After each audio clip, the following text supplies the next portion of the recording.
কুড়িগ্রামের রাজীবপুর উপজেলার মানুষের জন্য গোলাম মোস্তফা নামে সাবেক শিক্ষকের তেলের পাম্প যেন এক অভিনব আকর্ষণ। তেলের ফিলিং স্টেশনের অভাবে নিজ উদ্যোগে সৃষ্টিশীল পদ্ধতিতে পাম্প চালু করেছেন তিনি। বোতল ভিত্তিক সাইরিং পদ্ধতিতে পেট্রোল, অকটেন ও ডিজেল বিক্রির এই ব্যবস্থা ইতোমধ্যেই এলাকায় বেশ আলোড়ন তুলেছে।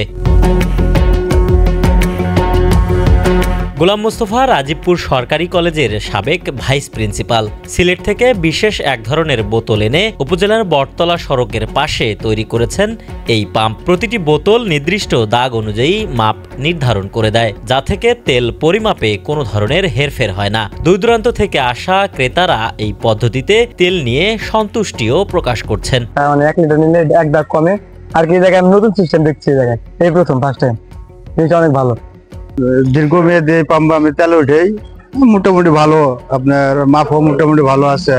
দীর্ঘমেয়াদী মানে গ্রাহকের ওনারা আমার জানার মতো ঠকায় না। আমি আমার লাইফে ফার্স্ট এরকম পাম্প দেখতেছি, কারণ হচ্ছে আমি এর আগে যেখানে পেট্রোল উঠাইছি সেখানে তো হচ্ছে মিটারের মাধ্যমে ওরা হচ্ছে পেট্রোল উঠাইলাম, বাট হচ্ছে আমি লাইফে এরকম পাম্প দেখিনি যে বোতলের মাধ্যমে হচ্ছে মানে করে। আর বিশেষ করে হচ্ছে এটা একটা অদ্ভুত এই তেলের পাম্প কর্মী বলছেন, যারা তেল নিতে আসেন তাদের আগে ভালো করে বুঝিয়ে এরপর তেল বিক্রি করেন, যাতে সঠিক পরিমাপ নিশ্চিতে কেউ সন্দেহ না করে। প্রতিদিনই অদ্ভুত এই তেলের পাম্পে 500 থেকে 1000 লিটার তেল বিক্রির কথাও জানায় এই কর্মী। এটা হলো পেট্রোল, মানে পুরাটাই লোড করে রাখি, এক দাগ কমলে 1 লিটার। এটা বোতলটা লোড করে রাখি, মানে সারাদিন বেঁচে কেনার পরে এটা ফেলে আবার মানে কত লিটার বিক্রি করলাম এটা খাতায় লিখে রাখা। এটা আবার শেষে বেচাকেনি শেষে এটা হিসাব করে আনুমানিক তাও 400-500 লিটার বেচাকেনি। পাম্প পরিচালনার দায়িত্বে থাকা গোলাম মোস্তফার বড় ছেলের দাবি, তেল বিক্রি মাপে সঠিকতা বজায় রাখায় দূর দূরান্ত থেকে মানুষ এই পাম্প দেখতে আসছেন, তেলও কিনছেন। শুধু ব্যবসায়ী উদ্দেশ্য নয়, মানুষের দুর্ভোগ লাঘবে তার বাবার এই উদ্যোগ।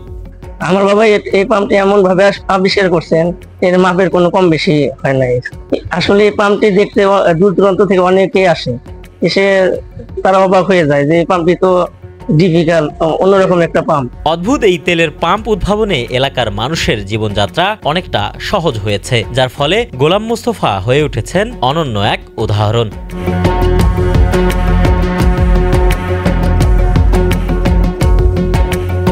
একেএম সুমন, সকালের বাণী।